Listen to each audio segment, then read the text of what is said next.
Good morning everyone. आज गेटोकमा काम मजाले लागिरहेको छ।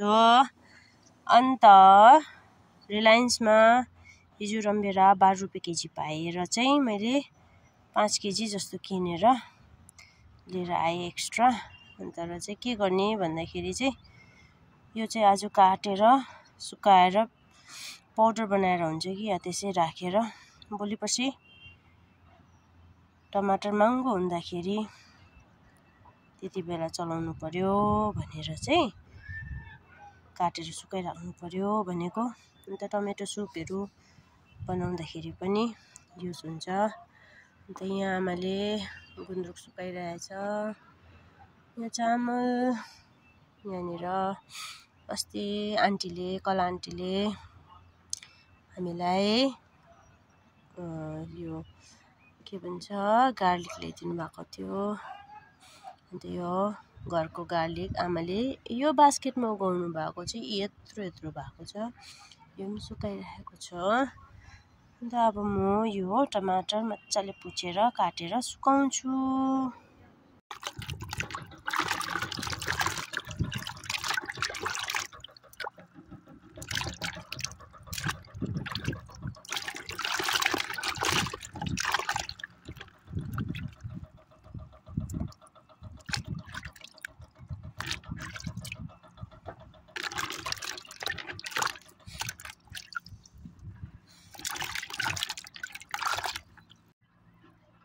टमाटर बड़े मजेदार, वाह टमाटर बड़े मजेदार, आहा टमाटर बड़े मजेदार, वाह टमाटर बड़े मजेदार।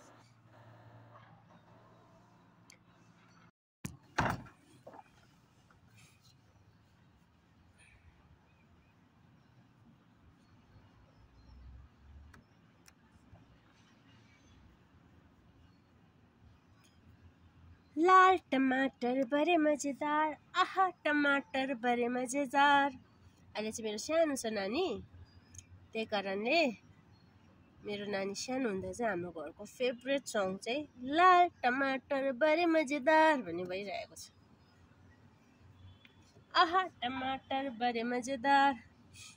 आज चाहिँ यो रमभेडालाई मजाले यसरी काटेर परे धोएर एकछिन सुकाएर देखि काटेर उयो गर्छु, सुकाउँछु। त्यहाँदेखि भोलिपर्सि 100 रुपियाँको टाइममा केजीमा चाहिँ निकालेर ट्र्याक्टर सब्जी बनाइदिनु पर्यो।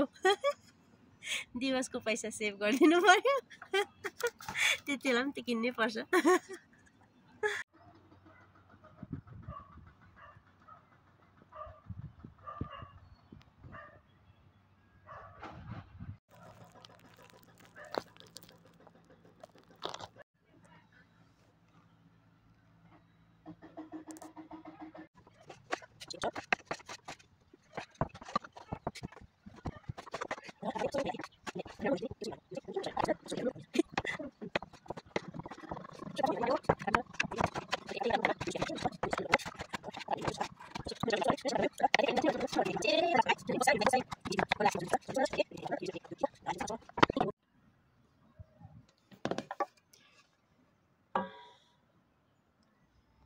काट्यो, अझै यति काट्नु छ।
चाहिँ यसरी काटिसक्यो। यसरी मेरो यसरी काटिसक्यो।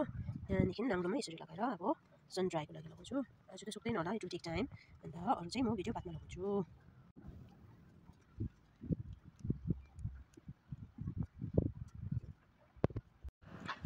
मेरो टमाटर काटेर मैले यसरी सुकाएँ। अब यो सुक्योपछि यसको पेस्ट बनाएर पाउडर बनाएर म तपाईँलाई भिडियो लगाउँछु। आजको लागि यति नै। Thank you.